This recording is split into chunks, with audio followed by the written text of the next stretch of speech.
Hola a todos y todas, este día voy a hablar sobre la evaluación multiaxial del DSM-4 y el CIE-10, un tema muy interesante y un poco complejo, por lo cual trataré de explicarlo a detalle.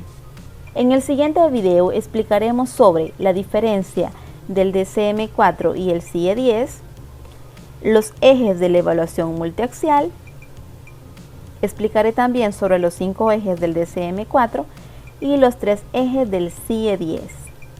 Estaré explicando sobre las diferencias. En el Manual Diagnóstico y Estadístico de los Trastornos Mentales, el cual es el DSM-4, tenemos que tomar en cuenta que solamente incluye trastornos mentales. Se utiliza en el contexto clínico forense, entre otros. Este no es utilizado por el Ministerio de Salud. Fue elaborado por el APA, es decir, la Asociación Estadounidense de Psiquiatría, y en su evaluación multiaxial encontraremos 5 ejes. En cambio, en el CIE-10, Clasificación Internacional de Enfermedades, esta incluye la clasificación de enfermedades médicas, tanto fisiológicas internas como externas, y trastornos mentales.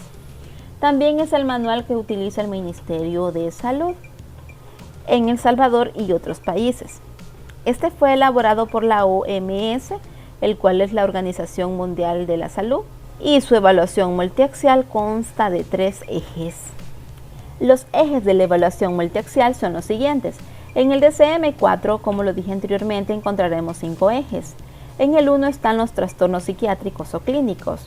En el 2, los trastornos de personalidad o retraso mental. En el 3, las enfermedades médicas. En el 4, problemas psicosociales y ambientales. Y en el 5, la evaluación de la actividad global. En cambio, en el CIE-10 encontraremos en su eje 1 los diagnósticos clínicos, los cuales incluyen trastornos psiquiátricos, trastornos de la personalidad o enfermedades médicas.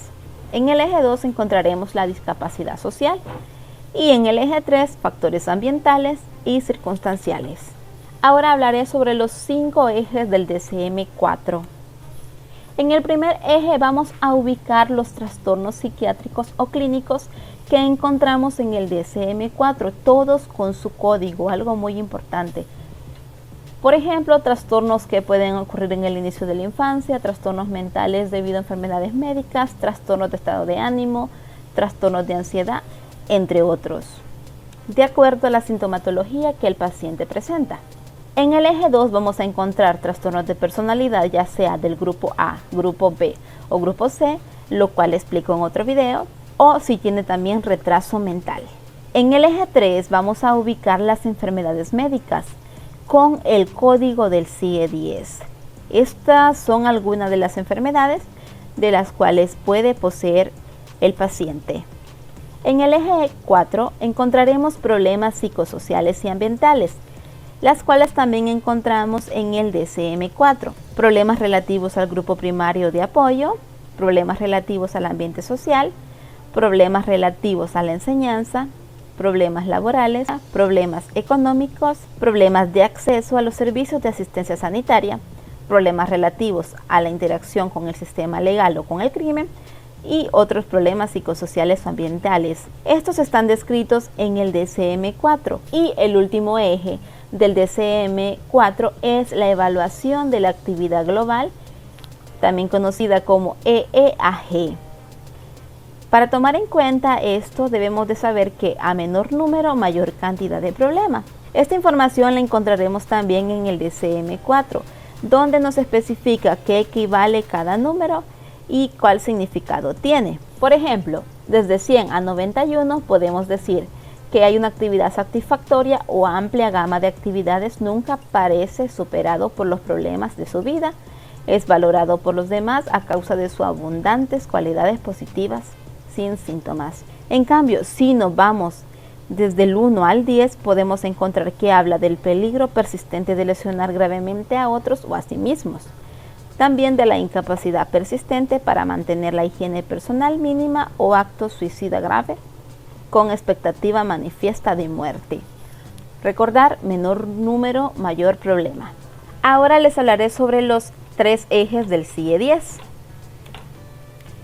En el eje 1 vamos a ubicar las patologías psiquiátricas que encontramos en el paciente, las patologías de personalidad igual diagnosticadas en el paciente y también las patologías médicas general.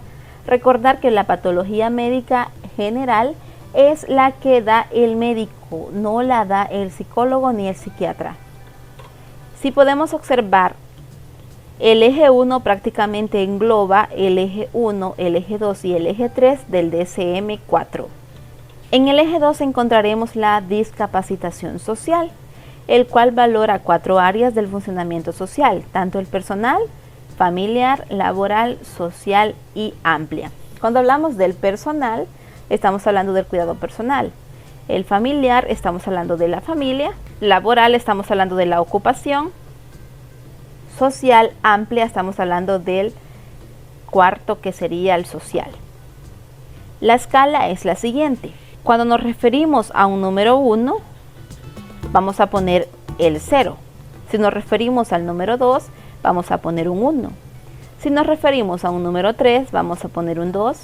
Si nos referimos a un número 4, vamos a poner un 3. Si nos referimos a un número 5, pondremos el número 4. Y si nos referimos a un número 6, pondremos el número 5. Pero es importante recalcar que entre más se acerque al 0, es menor la problemática. Y entre más se acerque al 5, la discapacidad es más evidente. Prácticamente es totalmente diferente al DSM-4, ya que el eje 5 del DSM-4 nos dice que entre menor número, mayor problema. Aquí es todo lo contrario. Entre mayor número, mayor problema. En este eje encontraremos 4 preguntas. La primera pregunta será el cuidado personal, la segunda será la ocupación, la tercera será la familiar y la cuarta será lo social, donde vamos a ubicar del 0 al 5 de acuerdo a lo que veamos en el paciente. Cuando hablamos del área cuidado personal, nos estamos refiriendo al mantenimiento de la higiene personal, la salud física, estamos hablando de limpieza corporal, de la limpieza de la ropa, los hábitos alimentarios, entre otros. Cuando hablamos del funcionamiento ocupacional o la ocupación, estamos hablando más que todo del trabajo, cómo este paciente se encuentra conforme con su trabajo, cuál es la calidad que da el paciente en su trabajo, el interés por mantener la ocupación, entre otros. Cuando hablamos del funcionamiento en la familia o familiar, estamos hablando primeramente tomando en cuenta si el paciente tiene una relación marital, tomando en cuenta cómo es la comunicación, cuál es la capacidad para demostrar afecto, entre otros. Si el paciente tiene una relación paterno-filial, es decir, si tiene hijos, también tenemos que ver cuál es la relación con su hijo, qué actividades lleva a cabo el paciente para mantener la salud y seguridad de sus hijos, cuánto grado de unión hay con sus hijos, entre otros. Y también tenemos que tomar en cuenta la participación en actividades de la casa, es decir, cómo son sus funciones y obligaciones para mantener a la familia como un grupo social viable, y la participación en las diferentes actividades que se dan en la casa. Cuando hablamos del funcionamiento en el contexto social general, nos estamos refiriendo a lo social, es decir, es cómo esta persona se comporta fuera de su hogar, cuál es el trato con gente desconocida, la relación que tiene con sus amigos, la participación en actividades de ocio fuera del ambiente familiar, entre otros. Ahora, de acuerdo al valor, si ponemos un 0, estamos hablando de ninguna discapacidad. Si ponemos un 1, estamos hablando de la discapacidad mínima. Si ponemos un 2, estamos hablando de una discapacidad obvia. Si ponemos un 3, estamos hablando de una discapacidad seria. Si ponemos un 4, estamos hablando de una discapacidad muy seria. Y si ponemos un 5, estamos hablando de la discapacidad obvia.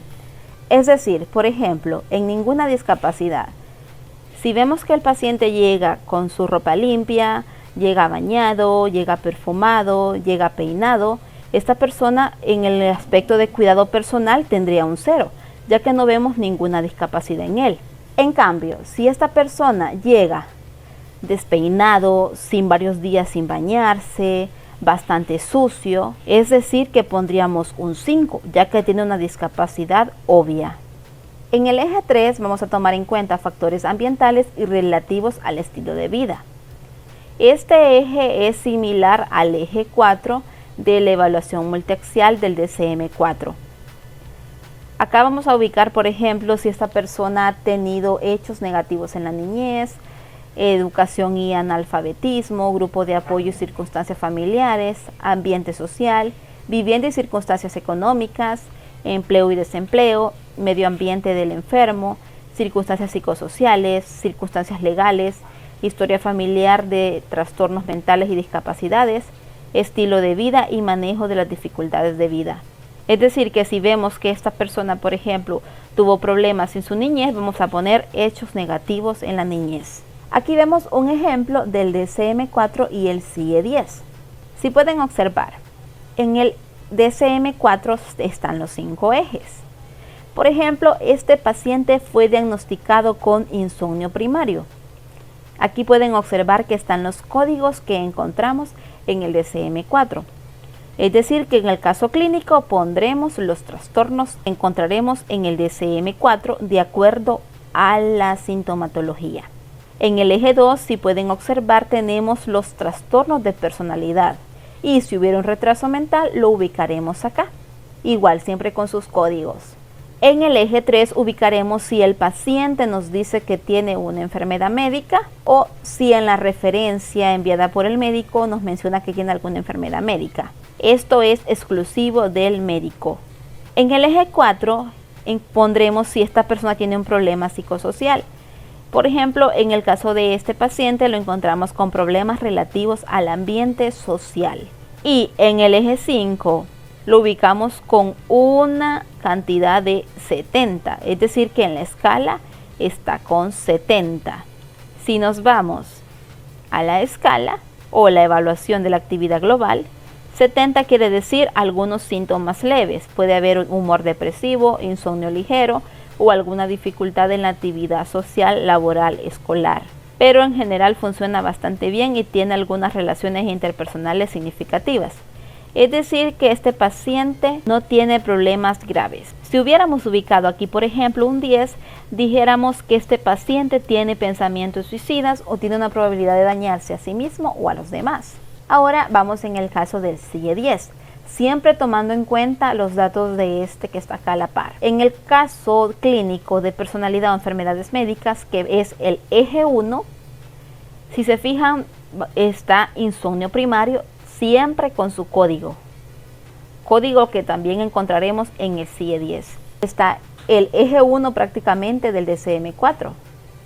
Aquí mismo encontraremos el eje 2 del DSM-4 y aquí mismo encontraremos el eje 3. Por eso es que decimos que en el eje 1 del CIE-10 esta paciente tiene insomnio primario, se le ha diagnosticado un trastorno de la personalidad por dependencia y tiene la enfermedad médica de neumonía en micosis. En el eje 2, como podemos observar, es el de discapacidades.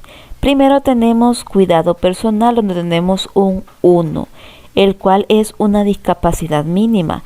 Es decir, que esta persona pudo haber llegado limpia, bien peinada, bien arreglada, con un buen perfume. Tenemos también la número 2, la cual es ocupación, la cual la tenemos con 4. Es una discapacidad muy seria, ya que existe una desviación muy marcada. Digamos que este sería en el caso de su trabajo. Si vemos en el caso familiar, estamos en un 5, es decir que ha alcanzado un punto crítico. Aquí no hay buena comunicación, no busca establecer lazos con su familia. Y el último lo tenemos con un 3, lo cual es una discapacidad seria. Si podemos observar, acá hay una escala donde nosotros tenemos que evaluar al paciente de acuerdo a lo que vemos y luego ponerle un número, lo cual encontramos en cada uno de los manuales. Igual en el eje 5 del DSM-4. En el eje 5 tenemos la escala, tenemos los numeritos y de acuerdo al numerito tenemos que ver cuál va más de acorde al paciente. En el eje 3 del CIE-10 tenemos los problemas psicosociales y circunstanciales, que tiende a parecerse al eje 4 del DSM-4. Y aquí, si podemos observar, esta persona tiene problemas con el ambiente social. Hemos finalizado este video, el cual, como les mencioné, es un tema muy interesante, pero es un poco complejo. Por lo cual espero que este video les sea muy útil para que hayan aprendido un poco sobre la evaluación multiaxial tanto del CIE 10 como del DCM4. Si este video les ha gustado, les agradecería mucho que se suscribieran a mi canal y le dieran clic en la campanita para que les caigan notificaciones cuando suba otro video. Y igual, si tienen alguna duda, alguna pregunta o quieren comentar sobre el tema, les agradecería mucho que lo dejaran en los comentarios. De igual forma, si quieren que hable de algún otro tema en específico. Soy Ana Victoria Cruz, un gusto y hasta la próxima.